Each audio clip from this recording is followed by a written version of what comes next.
Good evening friends, welcome to our study channel move on study. तो friends, आज मैं आप लोगों के सामने साइंस टेस्ट सीरीज नंबर 1 लेके आऊँ, जो आप लोगों के लिए काफ़ी इंपॉर्टेंस होने वाला है अपकमिंग पेपर, यानी कि रेलवे टेक्नीशियन और रेलवे एएलपी या फिर बीपीएससी टायर 4.0 का प्रिपरेशन कर रहे हैं। तो आप लोगों के लिए काफ़ी इंपॉर्टेंस होने वाला है। तो चलिए बिना टाइम वेस्ट किए मैं आज का क्लासेस स्टार्ट करता हूँ। देख सकते हैं क्वेश्चन क्या लिख रहा है वाला। तो फ्रेंड्स, पहला क्वेश्चन लिखा है, लौह चुंबकीय पदार्थों में एक प्रयुक्त क्षेत्र द्वारा चुंबकीकरण से उत्पन्न शुद्ध चुंबकीय आघूर्ण क्या होता है। तो फ्रेंड्स, मैं आप लोगों को बताना चाहता हूँ, लौह चुंबकीय पदार्थों में एक प्रयुक्त क्षेत्र द्वारा चुंबकीकरण से उत्पन्न शुद्ध चुंबकीय आघूर्ण प्रयुक्त क्षेत्र से जुड़ जाता है, यानी कि ये जुड़ता है। तो राइट आंसर होगा ऑप्शन नंबर ए हो, यानी कि प्रयुक्त क्षेत्र में ये जुड़ता है। क्लियर है। चलिए अब मैं आप लोगों को कुछ एक्स्ट्रा बताता हूँ। सबसे पहले फ्रेंड्स हम लोग जानेंगे लौह चुंबकीय क्षेत्र होता क्या। देखिए, लौह चुंबकीय क्षेत्र उस चुंबकीय क्षेत्र को बोलते हैं। सबसे पहले आप लोग याद रखिएगा, चुंबक के कुल 3 प्रकार होते हैं। फेरोमैग्नेटिक चुंबक, फेरोमैग्नेटिक मैग्नेट, डायमैग्नेटिक, और एक होता है पारामैग्नेटिक। क्लियर है। तो फ्रेंड्स, हम लोग सबसे पहले बात करते हैं लौह चुंबक का, जिसे इंग्लिश में बोलते हैं फेरोमैग्नेटिक। तो फेरोमैग्नेटिक उसी कहते हैं जिसे, देखिए इसका एग्जांपल मैं देता हूँ। देखिए सबसे पहले एफ लिखना पड़ेगा, एफ यानी कि लोहा यानी आयरन हो गया, उसके बाद कोबाल्ट को लिखना पड़ेगा, और निकेल। ये तीनों जो एग्जांपल है आप लोग का, ये लौह चुंबकीय पदार्थ होता है, यानी कि फेरो मैग्नेटिक है। क्लियर है। इसके साथ फ्रेंड्स आप लोग को अगर बात करते हैं डाई का, तो देखिए प्रति चुंबक होता है, तो H2O अगर आप लिखते हैं यानी कि जल लिखते हैं, या फिर N2 यानी नाइट्रोजन ऑक्साइड लिखते हैं, तो ये सारे को हम लोग बोलते हैं प्रति चुंबक। क्या लिखते हैं? प्रति चुंबक। इसके साथ साथ फ्रेंड्स आप लोग कॉपर भी इसमें लिख सकते हैं, और जिंक, ये कॉपर जिंक भी लिख सकते हैं। इसके साथ फ्रेंड्स आप लोग AU को लिख सकते हैं, और AG। ये सारे जो मैं एग्जांपल लिखा हूँ, ये सारे प्रति चुंबकीय उदाहरण है। क्लियर है। जिसे हम लोग बोलते हैं डायमैग्नेटिक। क्या बोलते हैं? डायमैग्नेटिक बोलते हैं। वही बात करते हैं लास्ट में, यानी कि पारामैग्नेटिक की बात करते हैं। तो पारामैग्नेटिक में अणु के रूप में होता है, यानी KO2 लिख सकते हैं। इसके साथ साथ O2 लिख सकते हैं। ये अणु चुंबकीय होते हैं। और तत्व के तौर पे देखा है तो सोडियम हो गया, और एल्युमिनियम हो गया, या फिर प्लेटिनम हो गया। ये सारे एग्जाम्पल आप लोगों को होता है पैरामैग्नेटिक का। क्लियर है। चलिए अब लोग नेक्स्ट क्वेश्चन देखते हैं क्या लिख रहा है ये। रेडियो एक्टिव पदार्थ से उत्सर्जित बीटा कण है। तो फ्रेंड्स, मैं आप लोगों को बताना चाहता हूँ, रेडियो एक्टिव पदार्थ से उत्सर्जित बीटा कण जो है, वह नाभिक से उत्सर्जित आवेशित होता है, यानी नाभिक से उत्सर्जित आवेशित कण होता है, यानी ऑप्शन नंबर सी होगा। यानी कि इसका right answer option number C होगा। चलिए अब मैं इसी के बारे में आप लोग को बताना चाहता हूँ। सबसे पहले फ्रेंड्स आप लोग को मैं बताना चाहता हूँ, देखिए रेडियो एक्टिव उसे कहते हैं जिससे अल्फा बीटा और गामा, यानी कि वैसे तत्व जिससे अल्फा बीटा गामा रे निकलती है, उसे बोलते हैं रेडियो एक्टिव। ये 3 किरण परमाणु के नाभिक से निकलता है। सबसे पहले जो किरण निकलता है वो अल्फा रे निकलता है, फिर निकलता है आप लोग का बीटा रे निकलता है, लास्ट में निकलता है गामा रे। देखिए तीनों याद रखिए, अल्फा बीटा गामा। और फ्रेंड्स याद रखिएगा, अल्फा रे अगर निकलता है, देखिए हीलियम के रूप में निकलता है ये, तो इसका एटॉमिक नंबर कितना 2 होता है, एटॉमिक मास कितना 4। तो इसका जो नेचर होता है वो हमेशा पॉजिटिव वे में होता है। क्या होता है? ये पॉजिटिव वे में होता है। वही बात करते हैं बीटा में। तो फ्रेंड्स बीटा में जो होता है आप लोग का जो इसमें इलेक्ट्रॉन रहता है वो नेगेटिव के रूप में रहता है। क्या होता है? ये नेगेटिव के रूप में रहता है, यानी कि इसमें ये ऋणात्मक होता है, यानी नेगेटिव होते हैं। वही बात करते हैं फ्रेंड्स गामा रे का, तो ये फ्रेंड्स न्यूट्रल होता है, यानी ये क्या होता है? न्यूट्रल होता है, जिसे हम लोग को उदासीन कहते हैं इंग्लिश में, हिंदी में। ठीक है। ये चीज़ों को आप लोग ध्यान में रखिएगा। चलिए एक और फैक्ट्स मैं बताता हूँ। देखिए सबसे पहले याद रखिएगा, किसी रेडियो एक्टिव यानी या फिर रेडियो सक्रिय तत्व से अल्फा किरण निकलने पर उस तत्व में परमाणु संख्या 2 से परमाणु संख्या 4 से घट जाती है। या फिर याद रखिएगा अल्फा रे से, देखिए अल्फा रे में मान लीजिए कि यहाँ पे परमाणु संख्या है, मान लीजिए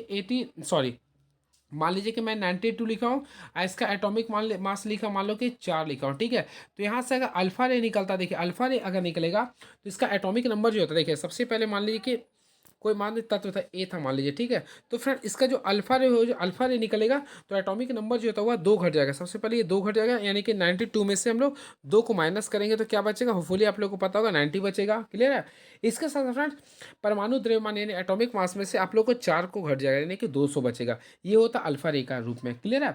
वही बात करते हैं देखिए बीटा किरण से। तो बीटा किरण में क्या होता है, अगर फ्रेंड्स मान लीजिए कि देखिए कोई तत्व लिखे हैं, मान लीजिए कि कोई तत्व लिखे हैं, मान लीजिए कि कोई भी तत्व लिखे ए। ठीक है। और उसका एटॉमिक नंबर मान लीजिए कि 95 लिखे, और एटॉमिक मास जो होता है मान लीजिए कि इसका 200 है। ठीक है। तो यहाँ से अगर हम लोग बीटा रे निकालते हैं, तो बीटा रे निकालने पे इसमें क्या होता है, ध्यान रखिए, इसका परमाणु क्रमांक में 1 की वृद्धि होती है, यानी ए जो है ना, यहाँ पे आप लोग का 96 हो जाएगा, ये जो का तो रहता है। ये भी आप लोग को फोकस करना पड़ेगा। क्लियर है। और गामा किरण निकलने से परमाणु क्रमांक एवं परमाणु द्रव्यमान दोनों अपवर्तित होता है, यानी दोनों पर कोई भी इफेक्ट्स नहीं होता। ये आप लोग को ध्यान रखिएगा।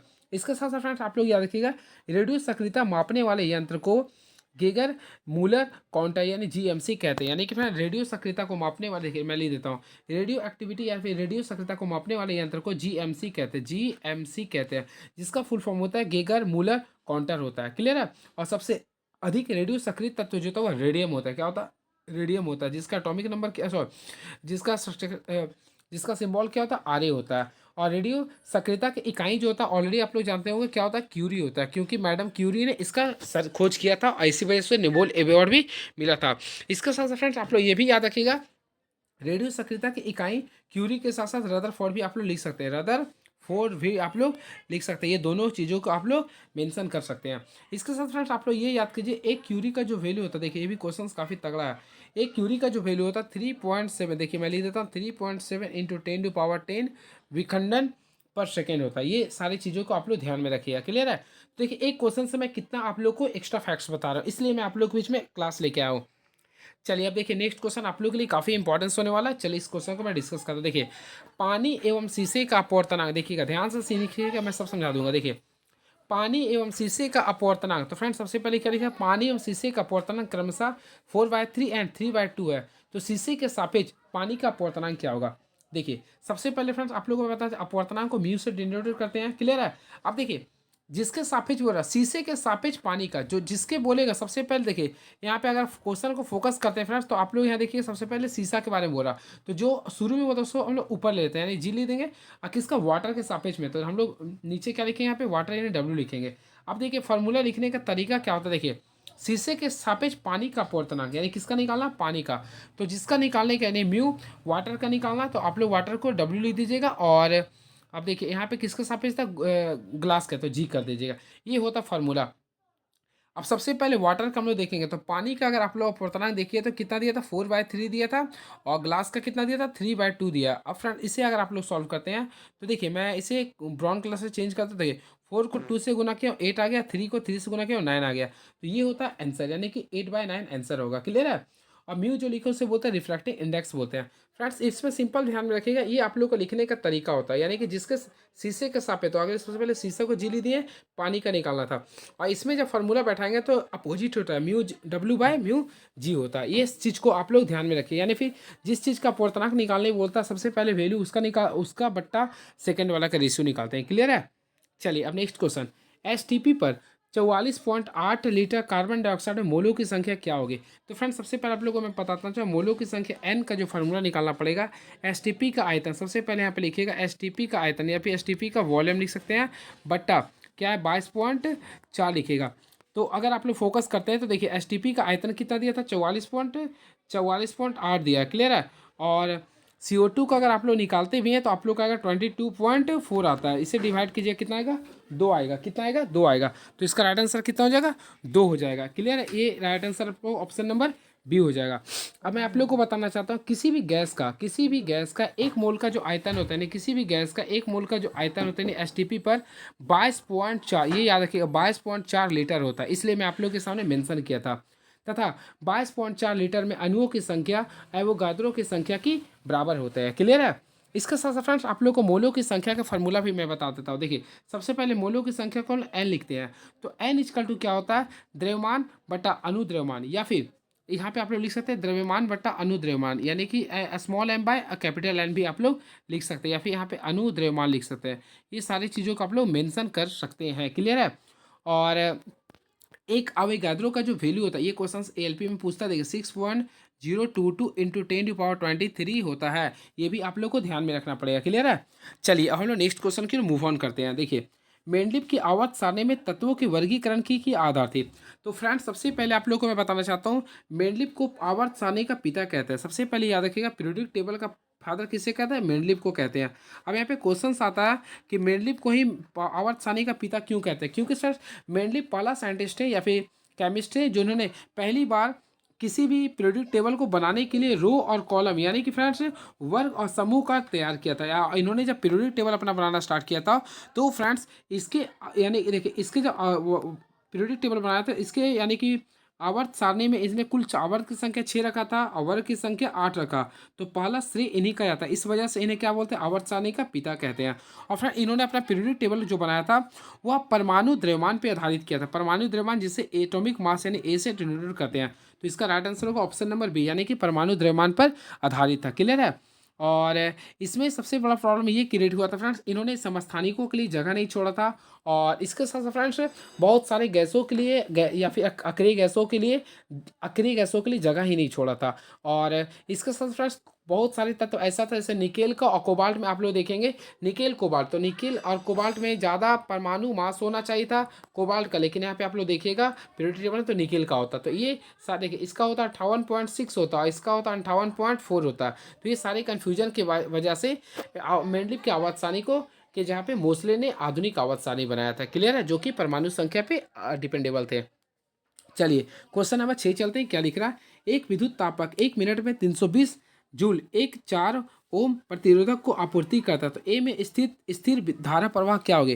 तो फ्रेंड्स आप लोग को एक फार्मूला मैं बताता हूँ, उसी के बिहार पे आप लोगों को करना पड़ेगा। चलिए मैं आप लोगों को बताता हूँ, ध्यान से सुनिएगा। सबसे पहले आप लोग को स्थिर धारा प्रवाह बोलेगा, तो देखिए एच का फार्मूला होता है क्लास 10 में आप लोग सीख गए होंगे, आई स्क्वायर आर टी होता है, आई स्क्वायर आर टी होता है। और हम लोग को क्या निकालना, धारा निकालनी, नहीं आई स्क्वायर का अगर आप लोग वैल्यू निकालना चाहते हैं तो सबसे पहले एच बाई क्या कीजिए आर टी लिखिएगा, एच बाई आर टी लिखना पड़ेगा। क्लियर है। अब अगर आप लोग फोकस करना चाहते हैं फ्रेंड्स, तो आप लोग देखिए सबसे पहले एच का वैल्यू कितना लिख रहा है, 320 जूल लिख रहा, तो 320 लिख दिया हूँ। अब देखा है तो आर आर का वैल्यू कितना लिख रहा है, 4 ओम लिख रहा, और टी टी का वैल्यू 1 मिनट लिख रहा। तो फुली फ्रेंड आप लोग को पता हो 1 मिनट में कितना सेकंड होता है, 60 सेकंड होता है। अब आप लोग इसको सॉल्व कीजिए, देखिए 4 का पारा में 32 कितना था 8 बार में, तो 8/6 आ चुका है। तो आई स्क्वायर का अगर आप लोग देखते हैं वैल्यू, तो आई स्क्वायर का वैल्यू आप लोग के बीच में आ चुका 8/6।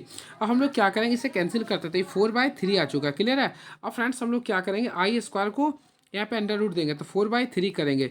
तो होपफुली फ्रेंड्स आप लोगों को पता होगा, देखिए आई का वैल्यू क्या आ रहा है, अंडर रूट 4/3 आ रहा, 4/3, जो कि फ्रेंड्स इसे अगर आप लोग तोड़ते हैं तो 4 किसका होता है, स्क्वायर रूट 2 का होता है, और 3 किसी का नहीं होता है, यहाँ पे 2/√3 इसका राइट आंसर हो जाएगा। तो अगर आप लोग ऑप्शन पे फोकस करते हैं तो option number B is the right answer. Clear है। चलिए अब नेक्स्ट क्वेश्चन भी काफ़ी अच्छा आ चुका है। देखिए एक पात्र में द्रव की मात्रा की आभासी गहराई 15 सेंटीमीटर और इसकी वास्तविक गहराई 20 सेंटीमीटर है, तो द्रव का अपवर्तनांक निकालना। तो फ्रेंड्स द्रव का अपवर्तनांक यानी म्यू निकालने के लिए आप लोग फार्मूला याद कर लीजिए, वास्तविक गहराई बटा आभासी गहराई, यानी कि देखिए रियल हाइट या डिप बाय वर्चुअल, यानी ए लिख सकते हैं, आर बाय ए लिख सकते हैं। ठीक है, तो रियल अगर आप लोग देखते हैं तो 20 था और वर्चुअल कितना था फ्रेंड्स, 15 था। तो अगर आप लोग इसे डिवाइड करते हैं तो आपको प्राप्त होगा 3.33 आएगा, 3.33, जो कि ऑप्शन नंबर डी में आप लोग क्लिक कर सकते हैं। क्लियर, सॉरी 3.33 नहीं आएगा, 1.33 आएगा, सॉरी मिस्टेक हो गया।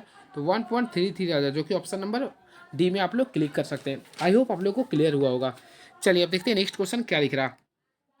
एक सूची छिद्र कैमरा के लिए निम्नलिखित में से सही कथन को चुनिए। तो फ्रेंड्स मैं आप लोगों को बताना चाहता हूँ, एक सूची छिद्र कैमरा के लिए प्रकाश सीधी रेखा में गमन करता है। क्या करता है ये, सीधी रेखा में गमन करता है, तो ऑप्शन नंबर बी होगा। चलिए नेक्स्ट क्वेश्चन, यदि विस्थापन फाई बल एफ की दिशा में है तो किया गया कार्य क्या होगा। तो फ्रेंड्स सबसे पहले आप लोगों को जानना पड़ेगा, देखिए वर्क डब्ल्यू बराबर वर्क होता है, तो वर्क क्या होता है, विस्थापन गुना फोर्स होता है। विस्थापन को हम लोग फाई लिख सकते हैं इनटू फोर्स यानी कि एफ लिख सकते हैं। क्लियर है। और फ्रेंड्स इसमें आप लोगों को मैं बताना चाहता हूँ, यदि बल एफ और विस्थापन एस के बीच थीटा कोण बनता है, तो अगर थीटा कोण बनता है तो डब्ल्यू का जो फॉर्मूला होता है एफ इंटू एस होता है, उसके साथ साथ आप लोग कॉस थीटा का प्रयोग करते हैं। क्या प्रयोग करते हैं, कॉस थीटा का प्रयोग करते हैं। क्लियर है। अब इसी में आप लोग याद रखिएगा, कार्य एक प्रकार का अदिश राशि है और कार्य का जो एस है मात्रक होता है जूल होता है। क्या होता है ये, जूल होता है। चलिए आप लोगों की कंडीशन और मैं बताना चाहता हूँ, देखिए सबसे पहले फोर्स हो गया, इसके साथ फ्रेंड्स आप लोग ये फाई याद कीजिए, फाई क्या है, एक प्रकार का ये विस्थापन है। ये दोनों देखिए, इसमें थीटा के बारे में बता रहा हूँ, देखिए ये थीटा अगर आप लोग का 0 डिग्री है, क्या ये अगर 0 डिग्री है तो दोनों क्या होंगे, समांतर होंगे, यानी कि दोनों क्या होंगे, पैरेलल होंगे। और 0 डिग्री में हमेशा याद रखिएगा इसका मैक्सिमम वैल्यू होता है, यानी कि पॉजिटिव वे में वैल्यू होता है। तो किया गया कार्य क्या बोल रहा है, देखिए विस्थापन एफ की दिशा में यानी सेम दिशा में है, तो ये क्या होगा, अधिकतम होगा और पॉजिटिव होगा, तो ऑप्शन नंबर ए हो जाएगा, ऑप्शन नंबर ए हो जाएगा। ये आप लोग को ध्यान में रखिएगा। वही फ्रेंड्स अगर अपोजिट रहता है तो माइनस में चला जाता है। देखिएगा सबसे पहले देखिए थीटा का वैल्यू अगर 90 डिग्री है तो फ्रेंड्स इसका वैल्यू जो होता है 0 निकलेगा। अगर थीटा का वैल्यू 0 डिग्री है तो उसका वैल्यू अधिकतम पॉजिटिव आएगा, और थीटा का वैल्यू अगर 180 डिग्री है तो उसका वैल्यू आप लोग का नेगेटिव के रूप में आएगा। ये तीनों कंडीशन को आप लोग याद कर लीजिएगा। चलिए एफएम प्रसारण में उच्चतम मॉड्यूलन आवृत्ति है। तो चलिए इसके बारे में आप लोगों को बताना चाहता हूँ, यानी टेन। देखिए सबसे पहले एफएम के बारे में बताना चाहता हूँ। सबसे पहले फ्रेंड एफएम के बारे में आप लोग जानिए। देखिए एफएम का फुल फॉर्म क्या होता है, फ्रीक्वेंसी मॉड्यूलेशन। देखिए फ्रीक्वेंसी मॉड्यूलेशन होता है, ठीक है। चलिए इसी के बारे में आप लोगों को बताना चाहता हूँ। सबसे पहले फ्रेंड्स इसमें आप लोग दो कंडीशन को याद रखिएगा। देखिए एफएम का फुल फॉर्म होता है फ्रीक्वेंसी मॉड्यूलेशन, और light of velocity of light जो होता है, देखिए सी का फार्मूला जो होता है वी इंटू लैम्डा होता है, क्लियर है। अब लैम भी जो होता है फ्रीक्वेंसी होता है, लैम्डा क्या होता है, वेवलेंथ होता है। तो इसी के भी यहाँ पे आप लोग कीजिए तो 1 मेगा हर्ट्ज जाता है, यानी 1 मेगा हर्ट्ज आएगा, यानी right answer option number D होगा। चलिए नेक्स्ट क्वेश्चन नंबर 11 चलते हैं। एक इलेक्ट्रॉन 4 × 10⁻⁷ मीटर पर सेकेंड की रफ्तार से